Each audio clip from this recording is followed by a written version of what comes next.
오늘 우리는 능력 중심의 사회를 살아가고 있습니다. 과거에 태어난 신분에 따라 내 능력이 아니라 내 인생이 평가받고, 혈통과 가문이나 배경에 따라 능력과 상관없이 어떤 지위나 직이 물려지는 이런 사회에 비하면 능력 중심의 사회는 조금 더 전진한 것 같아 보입니다. 그렇지만 이제 이런 시대가 계속되면서 이 능력이 내 자신의 존재보다 더 중요한 가치가 되어버린 세상이 되었다. 그래서 우리는 내 능력을 끊임없이 내가 있는 조직과 사회 속에 증명하고 보여야만 되는 것입니다. 물론 어떤 학교를 들어가거나 취업하기 위해서 일정한 자격 기준을 통과하는 시험은 꼭 필요한 것입니다. 그러나 그 자리에 가서 평생 끊임없이 더 높이, 더 편안하고 더 안전한 자리를 위해서 끊임없이 자신의 능력을 증명해야만 살아남는 사회. 매우 소모적이고 서로 경쟁하고 서로 비교하면서 결국에 모두가 불행하고 몇몇 소수의 사람만 피라미드의 꼭대기에 올라서 승리하는 그런 사회는 사실 그리 행복하지도 건강하지도 않을 것입니다. 여러분, 신앙생활은 어떻습니까? 하나님을 믿는 믿음의 사람은 이런 능력 중심의 세상의 사회와 좀 다른 그런 가치관과 그런 믿음으로 살아가고 있습니까? 우리는 세상과는 좀 다른 차원의 삶을 선택하고 살아가기에, 믿음으로 살기에 세상이 열광하고 행복해하는 것보다는 주님 안에서 누리는 자유, 주님 안에서 얻는 안식, 주님의 말씀 안에서 맛보는 참된 기쁨과 행복, 그것이 있어서 각박한 세상 속에서도 믿음으로 살아가는 우리가 되어야 할 줄 믿습니다. 적어도 우리가 믿는 하나님은 우리의 능력보다 우리의 존재를 더 소중히 여기시고, 우리의 능력이 아니라 우리의 삶의 태도를 중요하게 보시기 때문입니다. 성경 전체에는 이런 맥락이 흐르고 있습니다. 신앙은 능력이 아니라 태도입니다. 오늘 설교의 제목인데요, 여러분 평생 신앙생활 해가는 우리의 삶에 꼭 기억해야 될 한 문장입니다. 신앙은 능력이 아니라 태도입니다. 다윗을 보세요.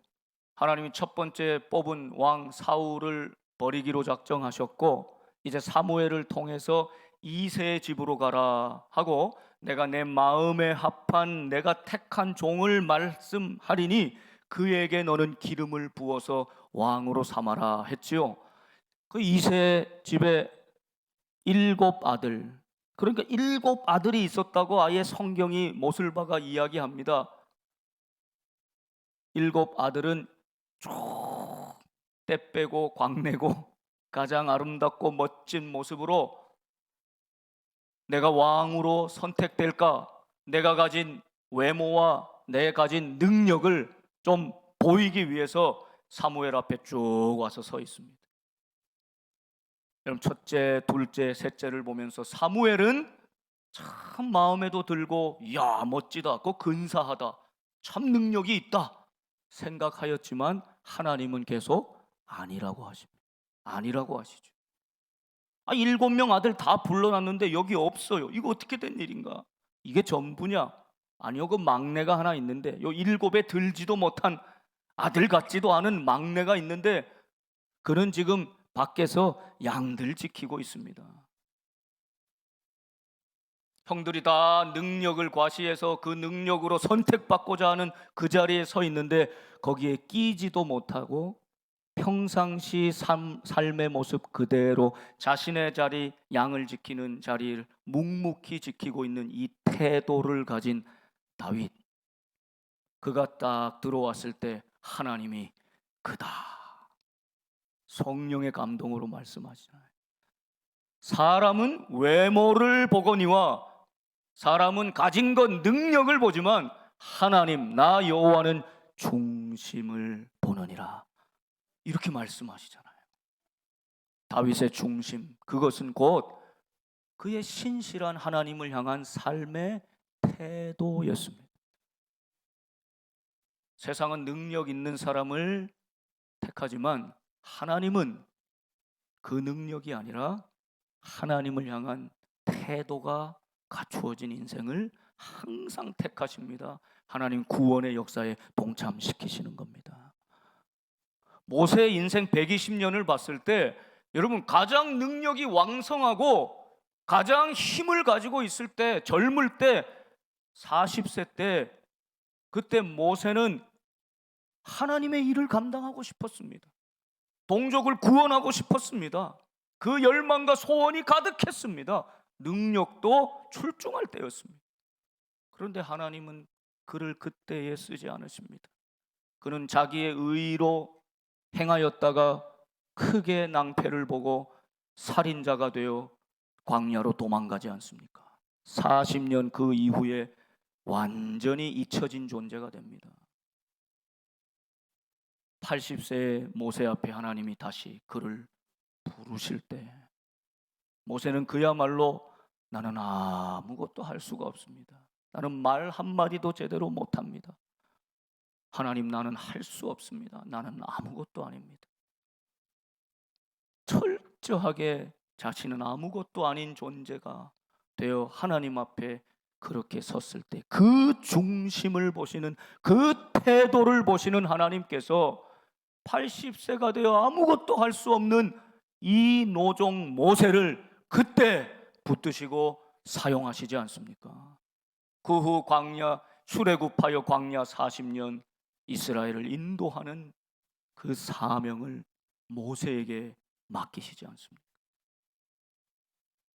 여러분, 하나님은 능력이 아니라 태도를 중요하게 보시고, 태도가 좋은 사람이 믿음의 사람이고 그 믿음의 사람을 들어 하나님의 구원의 역사에 동참시키시는 것입니다.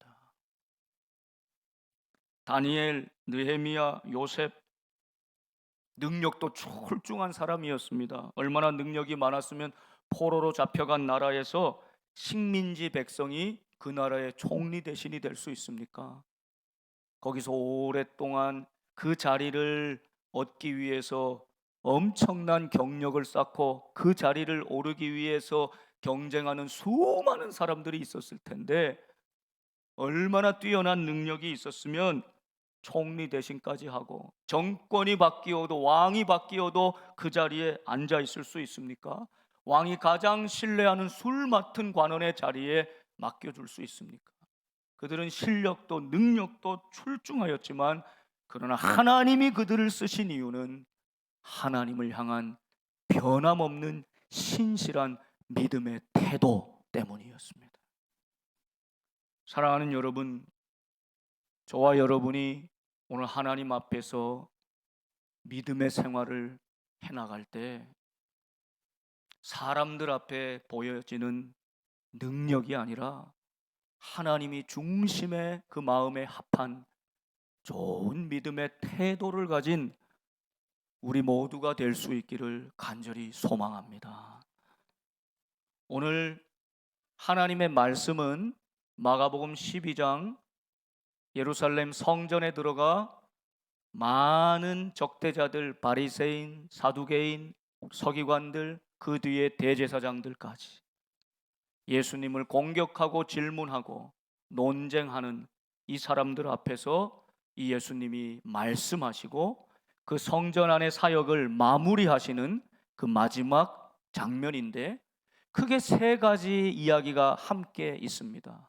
이것을 관통하는 주제가 무엇일까 깊이 고민하고 기도하면서 오늘 하나님의 마음, 결국 신앙은 사람들에게 보여지는 한때의 어떤 능력, 과시하는 어떤 힘이 아니라 주님이 보시기에 마음에 합한 그 마음의 중심이 하나님을 향한 사랑으로, 이웃을 향한 사랑으로 가득 차 있는 그 태도를 갖춘 사람, 그것이 하나님이 기뻐하시는 믿음임을 오늘 서기관들의 모습과 한 무명의 가난한 과부의 모습을 통해 하나님 우리에게 분명하게 보여주시는 것입니다.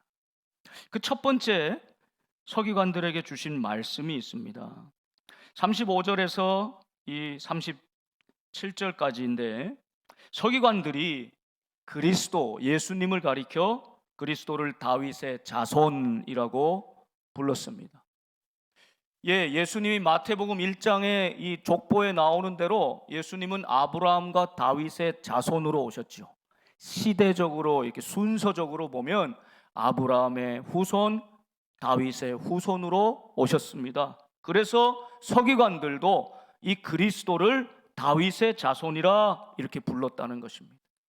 여러분, 이것은 세상적인 눈으로 볼 때, 유대적인 눈으로 볼 때, 혈통으로 볼 때 맞는 말입니다. 그런데 예수님께서는 이것을 완전히 새롭게 해석하여 예수님이 과연 누구이신가, 만왕의 왕, 유일하신 주님이심을 드러내십니다. 시편 110편 1절 말씀을 예수님은 인용하셔서 말씀하시죠. 다윗이 성령에 감동되어 친히 말하되 주께서 내 주께 이르시되, 여기 첫 번째 나오는 주께서가 하나님을 뜻하는 것입니다. 하나님이 두 번째 내 주께, 이 다윗이 지금 내 주라고 말하는 것은 오실 메시아 그리스도, 그 주님을 가리키는 말입니다. 그러니까 하나님께서 그리스도 내 주님께 내가 네 원수를 내 발 아래 둘 때까지 내 우편에 앉았으라 하셨도다. 하나님 보좌 우편에 앉으신 분이 누구십니까? 예수 그리스도이시죠. 바로 그 그리스도 예수님을 향해서 다윗은 내 주라고 표현하고 있는 것입니다. 이 말씀을 들어 성령의 감동으로 주님이 서기관들에게 말하는 것입니다. 백성들에게 이야기해주고 있는 것입니다. 다윗이 그리스도를 가리켜서 주라 하였은즉 어찌 그의 자손이 되겠느냐. 이 말씀을 하시니 많은 사람들이 아주 즐겁게, 야, 완전히 새로운 말씀이구나 하며 들었다는 것이죠. 요한복음 1장 11절 이하에 예수님을 가리켜 이렇게 말씀합니다. 자기 땅에 오매 자기 백성이 영접하지 아니하였으나, 자기 땅에 오신 메시아 그리스도를 보고도 영접하지 않았다는 것입니다. 바리새인도 사두개인도 서기관들도 율법을 외우고 알고 메시아를 기다렸던 그 사람들도 영접하지 아니했다는 것입니다. 그러나 영접하는 자, 곧 그 이름을 믿는 자들에게는 하나님의 자녀가 되는 권세를 주셨으니, 여러분, 이것이 우리에게 주신 권세죠. 하나님 자녀의 권세. 그런데 이 일은 13절이 중요합니다. 이는 혈통으로나 육정으로나 사람의 뜻으로 나지 아니하고 오직 하나님께로부터 난 자들이니라. 아멘. 그러니까 아무리 성경 율법을 연구하고 외우고 가르치는 사람이라도 혈통으로 보거나 육정으로 보거나 육신의 눈, 유대교의 눈으로만 볼 때, 사람의 뜻으로 볼 때는 예수님을 그리스도로 받을 수 없다는 것, 영접할 수 없다는 것입니다. 그런데 아무리 배운 것이 없어도, 연약하여도, 가난하여도, 무지하여도 예수님을 그리스도로 받아들이는 인생은 바로 하나님께로부터 난 자들이다. 성령의 역사로 되는 것이다 말씀하시는 것입니다. 사랑하는 여러분, 오늘 우리가 하나님 앞에 예배하는데 오늘 예수님은 여러분에게 누구입니까? 우리 마가복음 말씀을 계속 들으면서 한 가지 남아야 되는 것, 질문은 예수는 누구입니까? 라는 질문이고, 여러분은 그 질문에 대해 확실히 대답할 수 있어야 합니다. 나에게 예수님은 누구이신가? 바리새인, 사두개인, 서기관, 율법학자들도 예수님을 눈앞에 두었지만 나의 주, 나의 유일하신 그리스도 메시아 구원자로 받아들이지 못했다는 것입니다. 오늘 우리는 예수 그리스도를 이 육신의 눈으로만 바라보고 있지는 않는지요? 2000여 년 전에 저 유대 땅에서 활동하셨던, 약 33년간 활동하시고 세상을 떠나신 유대인의 한 선지자로 여기는 것은 아닌지요? 그분은 우리를 위해 계획하시고 만세전에 섭리하시고 때가 되어 하나님 아버지께서 보내셨을 뿐만 아니라 우리 모든 사람들, 인류의 죄를 짊어지고 우리를 위해 친히 제물이 되어 죽어주신 어린 양 그리스도입니다. 끝까지 십자가를 참으시고 온몸으로 죽임을 당하신 바로 그분, 그래서 사흘 만에 죽음을 이기시고 부활하신 만왕의 왕, 우리의 구원자 예수 그리스도, 바로 그분이십니다. 그분은 유일하신 나의 하나님이십니다. 여러분, 이 고백이 우리 가운데 분명하기를 축복합니다. 우리가 그분을 바라볼 때 그분의 능력에만 초점을 맞출 때가 많이 있습니다. 우리의 질병을 고치시고 귀신을 내쫓으시고 강력한 권능으로 가르치시고 오병이어 같은 기적을 베푸시는 주님, 예, 물론 주님은 그런 능력의 주님이십니다. 그런 놀라운 능력의 주님이십니다. 그러나 그 능력은 우리에게 있지 않고 주님께 있습니다. 그러므로 우리의 믿음이란 것은 그 능력의 주님을 온전히 신뢰하고 따르고 순종하는 자세, 이게 믿음이죠. 내 능력, 나의 실력, 나의 때, 나의 뜻을 주장하고 관철하고 실행하는 것이 아니라 철저하게 능력은 주님께 있습니다. 그 능력의 주님을 바라보고 의지하고 겸손한 마음으로 그 주님의 능력을 의지하는 순종, 그것만이 주님을 향한 바른 믿음의 태도인 것입니다. 주님 말씀하시면, 주님 행하시면 순종하겠습니다. 여러분, 서기관들이 지난주에 예수님 앞에 가장 큰 계명이 무엇입니까? 물었을 때 예수님이 두 가지 말씀으로 요약해 주시잖아요. 하나님 사랑, 이웃 사랑. 그래서 이 서기관이 잘 요약해서 대답하였습니다. 한 걸음 더 나아가서 하나님 사랑, 이웃 사랑하는 이 삶이 하나님 앞에 전체로 드리는 번제물보다, 이 성전에서 드려지는 어떤 제사보다 더 나은 것이지요, 더 하나님이 귀하게 여기는 것이지요, 이 말씀을 해서 칭찬받았잖아요. 그러나 그의 머리로는 알고 있는데 하나님 사랑, 이웃 사랑, 이것이 중요한 최고의 계명이다 알고 있는데, 오늘 주님 앞에서, 주님의 말씀 앞에서 실제로 그의 삶은 그 하나님 사랑, 이웃 사랑을 머리로만 알았지 삶으로, 그의 인생을 통해 나타내지 못하고 있는 것입니다. 이것이 문제입니다. 그래서 주님께서는 바로 이러한 서기관들의 삶의 태도에 경종을 울리십니다. 바로잡기를 원하시는 것입니다. 오늘 우리에게도 주님이 말씀하고 있는 것입니다. 그 서기관들을 향하여 주님이 책망하시는 내용이 있습니다. 이런 것들입니다. 너희는 긴 옷을 입고 다니고, 스톨레라고 하는 구별되는 긴 치장한 옷을 입고 다녔거든요.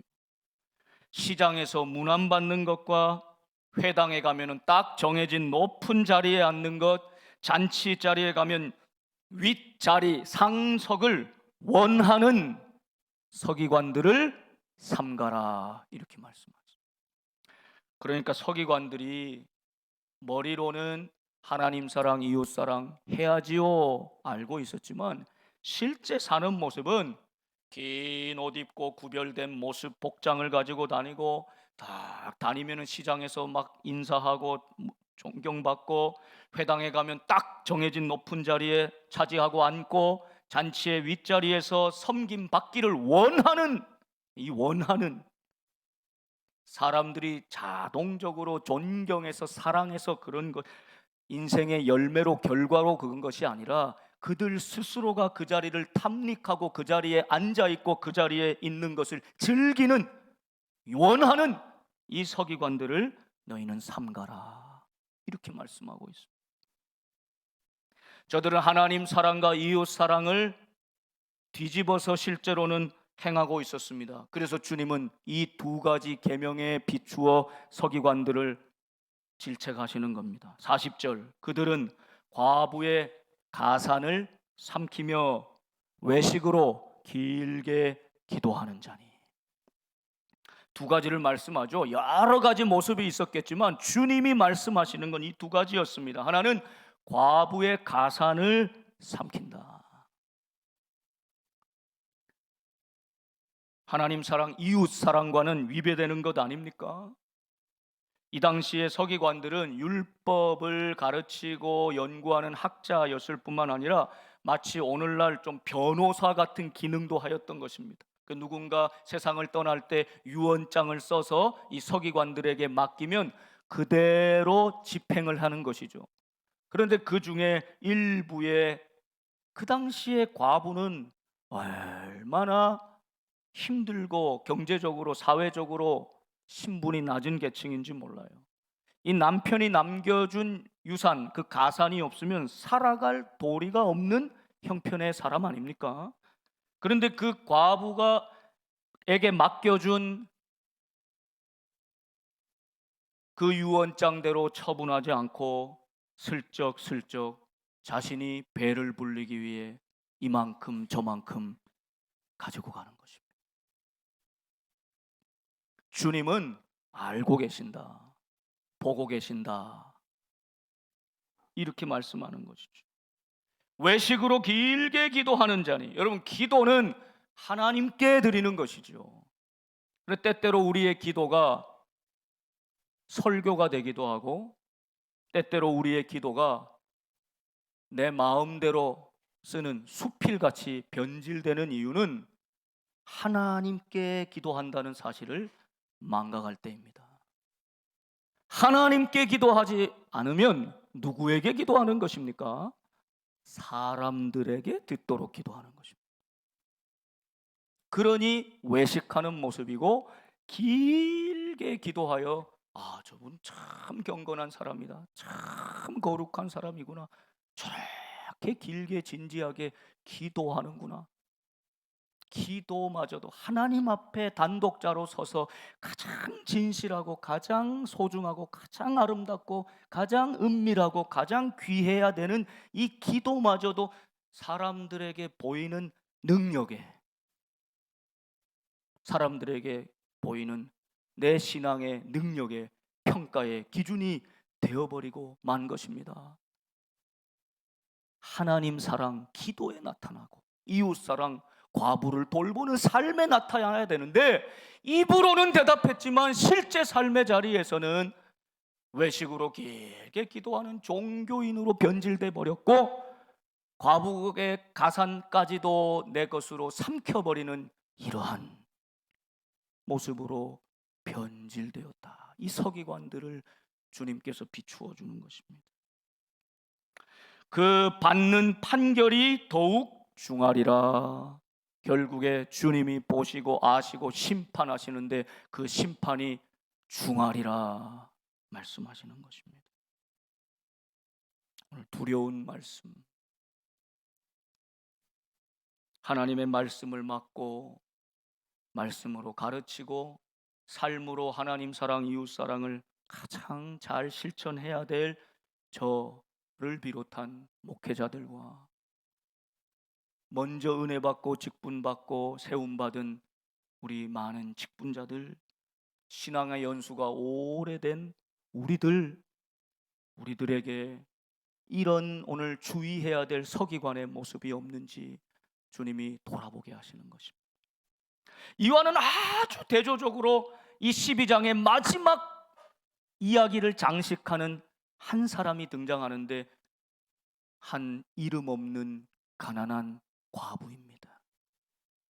예수님이 주목하지 않으셨으면 우리가 거들떠보지도 않을 인물입니다. 예수님이 관심을 갖지 않았다면 오늘 성경에 기록되고 우리에게 알려지지 않았을 인물입니다.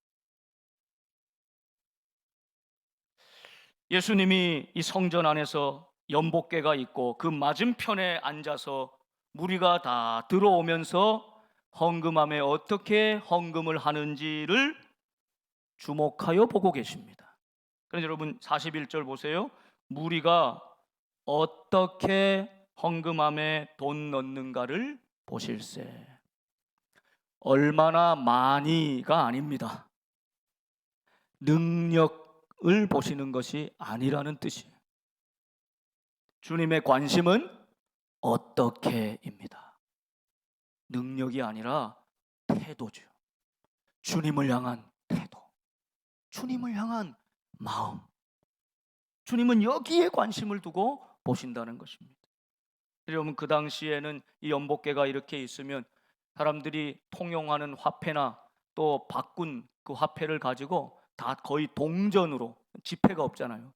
동전으로 돼 있으니까 양을 많이 드리면 소리가 크게 나는 것입니다.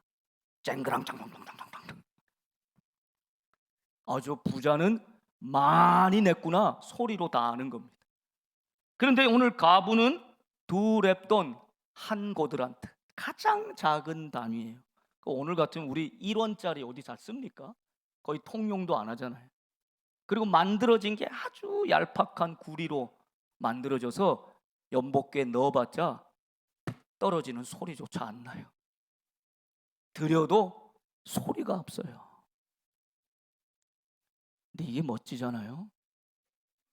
와장창 많이 자기 능력을 과시하며 내는 사람이 아니라 소리 없이, 소리도 나지 않을 정도로 적은 양이지만 마음을 다해 신실하게 드린 바로 그 여인을 우리 주님은 주목하고 계시는 거예요. 이게 주님의 놀라우신 사랑이죠. 우리를 바라보시는, 우리의 인생을 바라보시는 주님의 시선이죠. 그리고 주님은 제자들을 다 불러다가 일부러 똑똑히 보라고, 들으라고 말씀하시면서 이 마가복음 12장을 마무리하는 것입니다. 내가 진실로 너희에게 이르노니 이 가난한 과부는 헌금함에 넣는 모든 사람보다 많이 넣었도다. 여러분, 주님이 보시는 관점은 우리가 보는 그 능력 중심의 관점과는 완전히 다르다는 것을 보여주는 것입니다. 주님이 보실 때 어느 사람의 그 액수보다, 양보다 이 가난한 과부의 마음이, 그 헌신이, 그 중심이, 그 자세가 가장 귀하다, 이렇게 말씀하는 것입니다. 여러분, 우리가 간혹 착각할 때가 있어요. 신앙생활 잘 하다가 혹시 시험 받거나 은혜가 좀 사라지면 당장 에이, 헌금 안 해. 그럴 때 혹시 있으세요? 하던 거 안 하거나 줄이거나 상황 따라, 형편 따라, 특히 시험 받을 때 참 연약하고 어리석은 것입니다. 여러분, 하나님은 여러분이 좀 더 했다고, 좀 덜 했다고 아무런 지장을 받는 분이 아니시거든요. 하나님은 우리가 더 보탰다고 부유해지시는 분이 아니고 우리가 덜 드렸다고 가난해지는 분이 아니지 않습니까? 우리 하나님은 이미 보탤 것도 뺄 것도 없이 무한한 자원과 능력을 가지신 하나님이십니다. 우리는 그저 그분이 베풀어 주신 그 사랑과 은혜에 감사하며 감격하며 기뻐하며 그 은혜의 보답으로 그 사랑의 마음을 담아 감사의 마음을 담아 또 구제하고 섬겨야 될 분들의 안타까운 상황과 마음을 담아 드리는 것뿐이죠. 여러분, 오늘 우리의 주님을 향한 사랑은 서기관들의 모습에 가깝습니까? 이 가난한 과부의 모습에 가깝습니까? 주님이 보시는 관점은 세상과는 완전히 다른 것임, 아니 우리의 보는 것과는 완전히 다른 것임을 분명히 말씀하시며, 나는 너의 능력을 보는 것이 아니라 너의 그 태도를, 주님을 향한 그 사랑의 마음을, 중심을 보느니라 말씀하는 것입니다. 이 과부는 너희는 다 풍족한 중에서 넣었지만 이 과부는 그 가난한 중에서 자기의 모든 소유 곧 생활비 전부를 넣었느니라. 여러분, 여기서 생활비라고 표현된 말은 본래 비오스, 생명이라는 뜻입니다. 자기의 모든 소유 곧 생명을 넣었느니라, 이런 뜻이. 무슨 의미입니까? 이 과부에게는 지금 어찌 보면 이것이 마지막 생명과도 같은 재산의 전부, 그 나의 마지막 생명과도 같은 전부를 주님께 향하여 드렸다는 것입니다. 그래서 주님이 칭찬하시고 제자들을 불러서 참 제자도가 무엇인지를 서기관들과 대조적으로 이 한 가난한 과부의 모습을 통해 그 태도를, 그 중심을 보게 하시는 것입니다.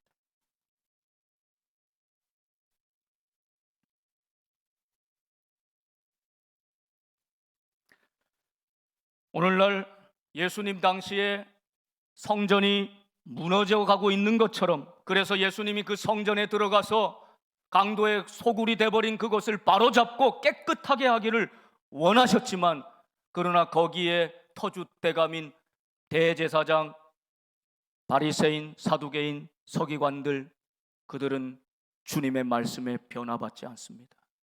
그들은 바뀌지 않습니다. 이 주님의 말씀 앞에 입 하나 뻥긋하지 못하고 KO패돼서 돌아갔지만 그것으로 자신의 삶을 돌아보지는 않았습니다. 그래서 결국 주님을 십자가에 못 박지요. 주님 당시에 성전이 무너져가는 것처럼 오늘날 이 시대의 교회가 무너져가고 있지는 않습니까? 서기관들의 타락하고 변질된 모습 속에 성전이 무너져가고 있는 이유를 오늘 주님은 분명하게 보여주시는 것입니다.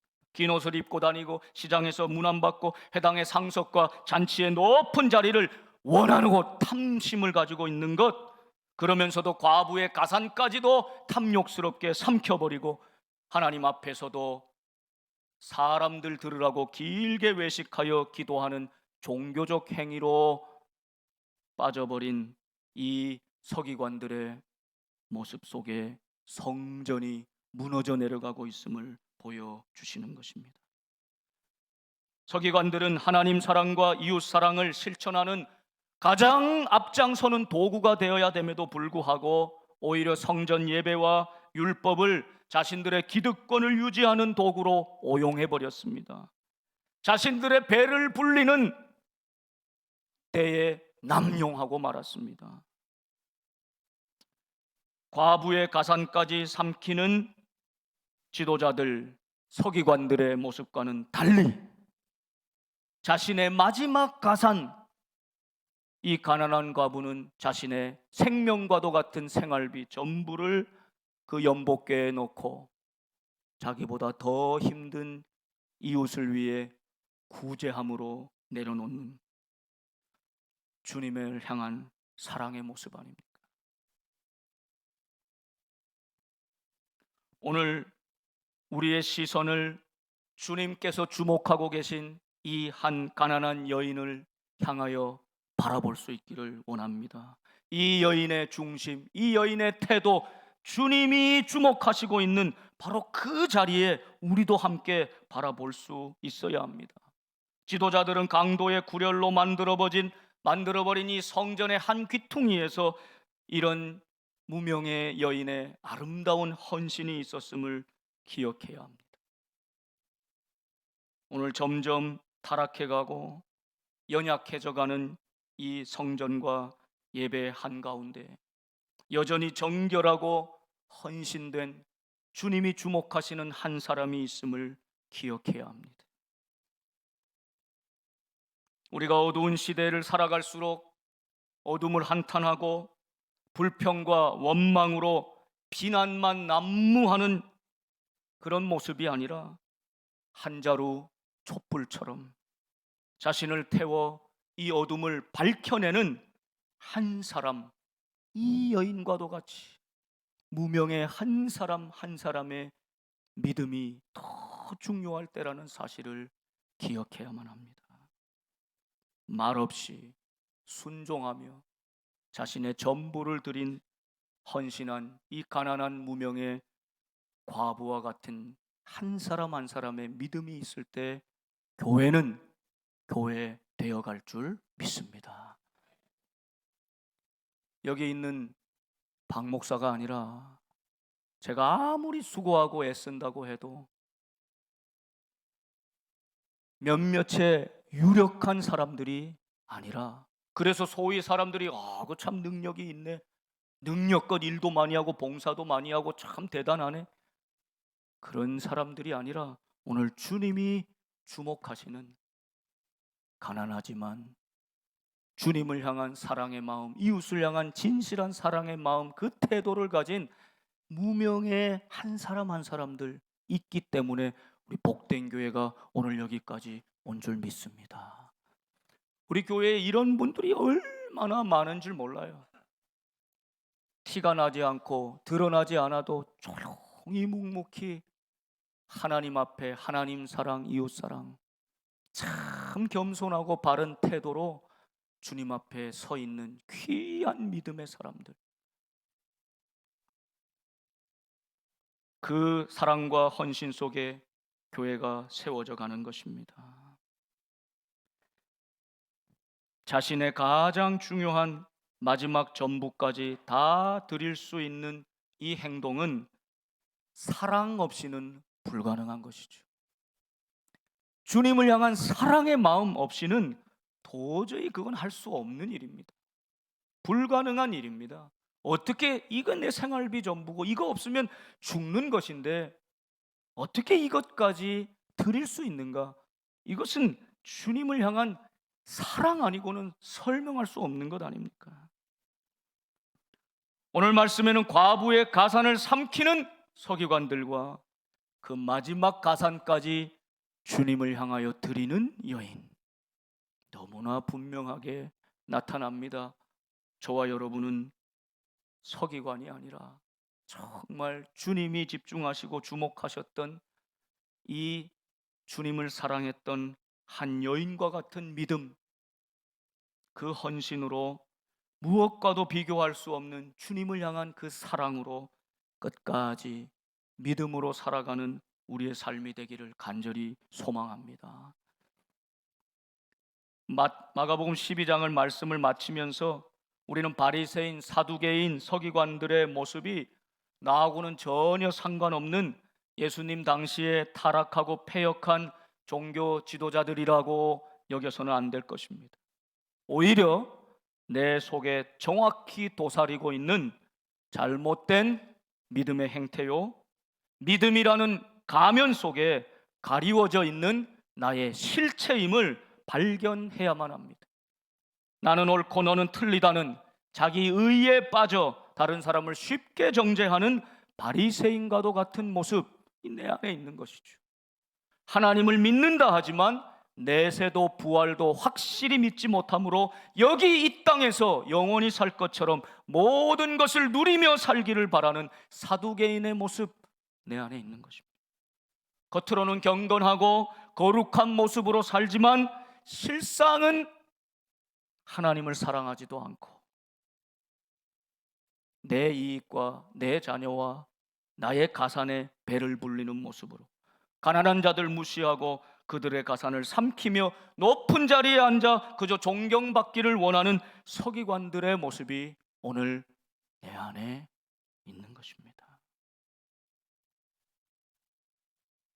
우리는 이런 모습들을 다 이 능력을 보이려고 하는 이 모습들을 다 내려놓고 주님이 끝까지 주목하시고 칭찬하신 이 가난한 한 과부의 주님을 향한 신실한 믿음의 태도로 끝까지 살아가는, 그래서 주님이 걸어가실 그 십자가의 길을 미리 보여주고 그 길을 따라가는 우리의 삶이 되기를 주님의 이름으로 축원합니다. 기도하겠습니다.